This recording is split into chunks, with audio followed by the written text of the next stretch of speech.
বৃদ্ধ বুড়িমার গল্প।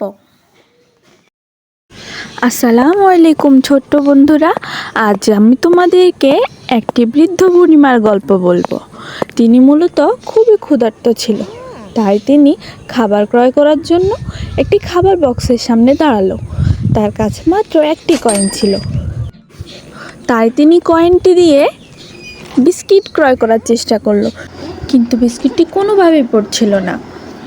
তাই তিনি এদিক ওদিক তাকালেন এবং বক্সটি ঝাঁকাতে শুরু করলেন।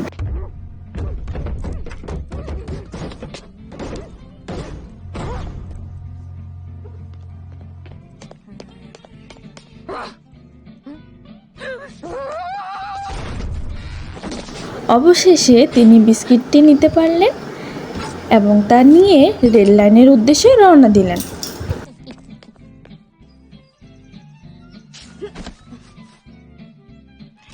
তিনি বসে বসে রেলগাড়ির জন্য অপেক্ষা করছিলেন এবং বিস্কিটটি খাওয়া শুরু করলেন।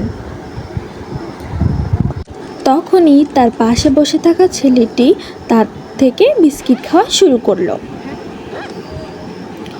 বুড়িমা তো দেখে ভীষণ রেগে গেল এবং তার বিস্কিটটি তার কাছেই রেখে দিল, যাতে ছেলেটি না খেতে পারে।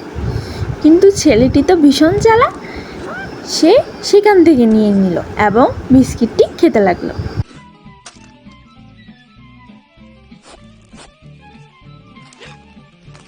তখনই বুড়িমা রেগে ছেলেটিকে বলতে লাগলো, কেন তুমি আমার বিস্কিট খাচ্ছ? জানো আমি অনেক কষ্ট করে বিস্কিটটি কিনেছি, তারপরে তুমি কেন খাচ্ছ আমার বিস্কিটটি? কিন্তু ছেলেটির তো মাথায় হেডফোন লাগানো, সে তো কিছুই শুনতে পাচ্ছিল এবং সে শেষ বিস্কিটটিও বুড়িমার থেকে কাড়াকাড়ি করে খেয়ে ফেলল। তখনই বুড়িমা বলল, প্লিজ তুমি আমার বিস্কিটটি খেও না, আর একটিও বিস্কিট নেই আমার জন্য।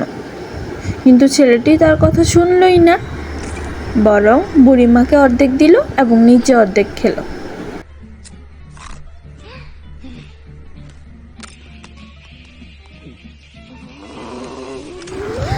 তখনই বুড়িমা রেগে অস্থির হয়ে রেলগাড়ির উদ্দেশ্যে রওনা দিল।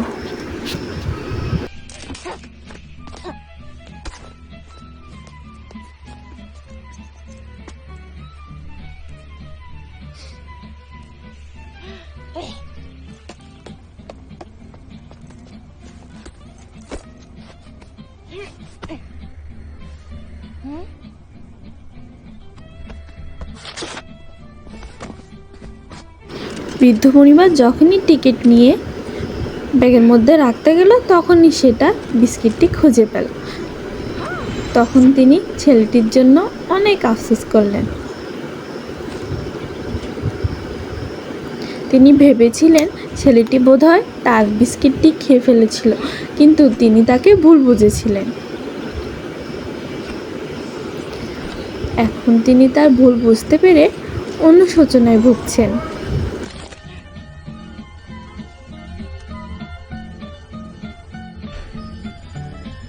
তো ছোট্ট বন্ধুরা, এই গল্পটি থেকে আমরা শিখলাম কখনোই কাউকে না জেনে না বুঝে খারাপ মন্তব্য করা বা খারাপ ব্যবহার করা উচিত নয়।